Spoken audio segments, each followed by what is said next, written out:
Ladies and gentlemen, please welcome Director of Design, Derek Jenkins.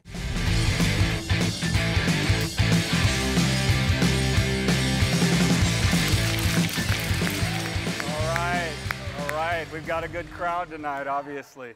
Well, first of all, welcome, ladies and gentlemen. Love you too. Love you guys. Can always count on the enthusiasts, right? Okay, first of all, welcome. We have a really great event planned for you tonight. I'd like to first say this will be streamed live in three locations here in California, Barcelona, Spain, and of course, Tokyo, Japan. So it's fair to say that this is slightly bigger than a really big deal. So I'd also like to welcome our Senior Executive Manager, Marumoto-san. Is he back there?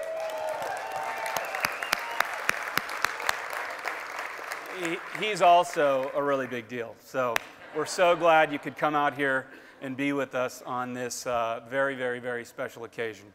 So I've been fortunate enough to be at Mazda for about 5 years now, and I've been fortunate enough to work on almost all of the new products that we have coming to market, and it's been such an exciting time to be here. But when the opportunity comes along to work on something like the MX-5, it's really kind of a situation where you have to pinch yourself because it's a bit of a dream, really, to be able to work on something like this. And then the next thought that comes into your mind is, God, I hope we don't screw this up, you know, because of folks like you, it's a big deal, right? And it's interesting because there's a lot of pressure to do a great car because of the huge enthusiast base and because of the legacy the car has behind it.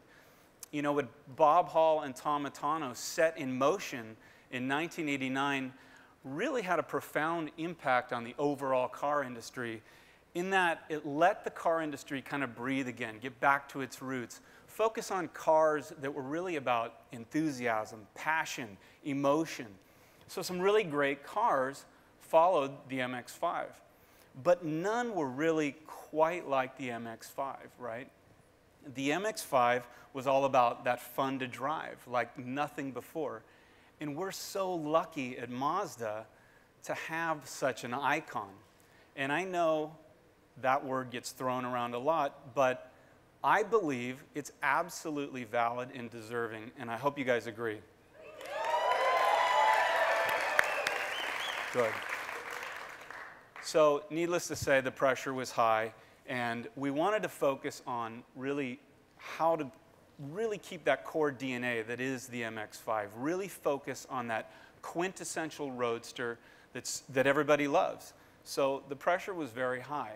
We started with the basics, simple, lightweight, affordable, and of course, completely in sync with the driver. Jinbai Itai, you guys know that, right? So very important to the core essence of the car. At the end of the day, the car had to be balanced. The design had to be balanced. And as you know, that's not an easy thing to do.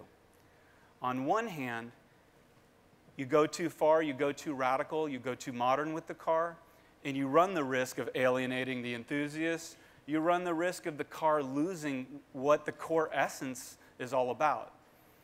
But on the other hand, the risk is equally great. If you don't go far enough, if you don't go new enough, you run the risk of not capturing the hearts and minds of potential new enthusiasts and even hindering the car's long-term life. So we had to get that balance right, that balance between the classic roadster and something totally modern and new. And I really believe we've captured that in this car. Classic roadster, totally modern design, state-of-the-art technology. Now, this has been an absolute labor of love, blood, sweat, and tears, as you can imagine, and we're all very proud. Should we get to it? All right. Here we go. Ladies and gentlemen, introducing the 2016 Mazda MX-5.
Here it is, guys.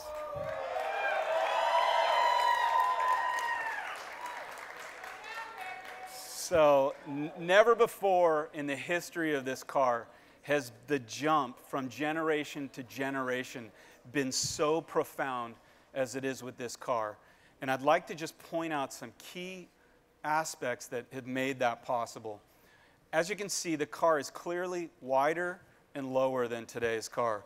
We've managed to get the hood of the car impossibly low, which is so important for that classic roadster feeling. You can see we've brought the nose all the way down and given the car a lot more confidence and attitude this time around. That's something we really got from you, the enthusiast, that you wanted to see that in the car, but still be that Mazda face, still tie in to the Kodo generation of vehicles. If you come around the side here, you'll see that we've pulled this very dramatic fender line and A-post all the way back, again, giving that cab rearward feeling. And we've blacked out the A-post and mirrors. Again, that creates a drama and makes it a lot more contemporary, I feel. Very low dip at the belt line, giving you that open feeling, good visibility when you're driving. And then all the power and strength comes through this hip area and puts the power on the rear wheel, giving them that classic FR proportion. Around the back, very dramatic taper. It pulls all the way into the taillights, and that really accentuates these very wide rear fenders. Lastly, the interior. This is an interior like no other MX-5 before. We really wanted to get a much more aspirational, high-quality feeling. So there's tremendous attention to detail, fit and finish, bright work, but all the while being completely symmetrical and driver focused so you can really experience the purity of the driving of this car. So needless to say, this was a global effort. This is a combination of my team in California, our colleagues in Europe, as well as, of course, our amazing, talented team in Japan. It's really a global effort, and I have to say, I'm truly, truly proud of this result, and I hope you guys are as well.